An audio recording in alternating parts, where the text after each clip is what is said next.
असदुद्दीन ओवैसी ने शान रिसालत में गुस्ताखी करने वालों पर कार्रवाई नहीं करने की मजम्मत की। उन्होंने एहतजाजियों पर कार्रवाई करने और हुकूमत के खिलाफ इजहार ख्याल करने वालों पर बुलडोजर चलाने पर अफसोस का इजहार किया। असदुद्दीन ओवैसी ने कहा कि सबका साथ सबका विकास नारा फर्जी है। हुकूमत सिर्फ एक तबके के घरों को बुलडोजर के जरिए निशाना बना रही है। 5 अफराद का कत्ल करने वाले अजय को छोड़ा जा रहा है और आफरीन के घर को तोड़ा जा रहा है।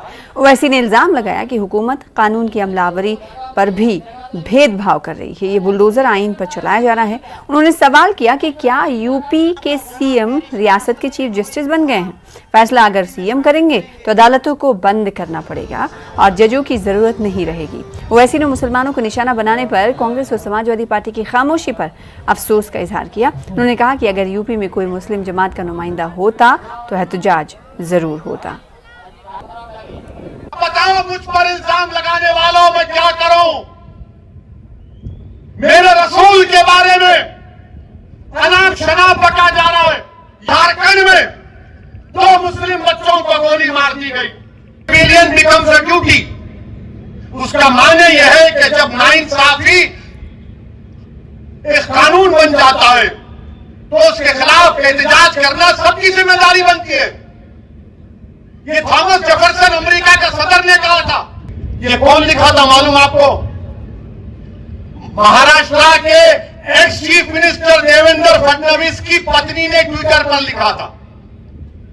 तुम तोड़ोगे घर जाकर फडणवीस का?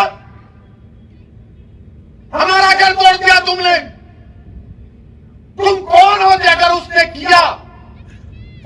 आफरीन फातिमा के बाप ने किया तो कोर्ट में चलाओ ना केस, सजा दिलाओ उसको। ये सबका साथ सबका विकास के ढकोसले वादे। इसीलिए मेरे अजीज दोस्तों और बुजुर्गों, इस नाइंसाफी के खिलाफ आपको आवाज उठाना है। हम देश के प्रधानमंत्री से अपील कर रहे हैं, ये बुलडोजर जो आप घरों पर चला रहे हैं, एक समुदाय के घरों पर चला रहे हैं प्रधानमंत्री, देश के संविधान को आप कमजोर कर रहे हैं। तो उत्तर प्रदेश का मुख्यमंत्री उत्तर प्रदेश का चीफ जस्टिस बन चुका है। बताओ भेदभाव कौन कर रहा है? अजय का घर है तो नहीं तोड़ा जाएगा, फातिमा का घर है तो तोड़ा जाएगा। ये कौन सा इंसाफ है? चलेगा तो संविधान से चलेगा, तो फिर बंद कर दो अदालत को, ताला लगा दो अदालत को, जजों को कह दो कि अदालत मत आओ, क्योंकि मुख्यमंत्री तय करेगा कौन मुस्लिम है। क्या जरूरत है अदालत की? फिर क्या जरूरत है पुलिस की कि तुम अजय के घर को नहीं तोड़ते और फातिमा के घर को तोड़ते हो? सरकार बदलना है। मैं कह रहा हूं नहीं बदलोगे। घर तोड़ दिए कोई नहीं चाहता। क्यों तुम्हारे मुंह में ढई जम गया? जो बोल रहे थे समाजवादी को दो, कांग्रेस को दो, मगर ओवैसी से होशियार रहो। अगर तुम्हारा नुमाइंदा होता तो कम से कम जाता।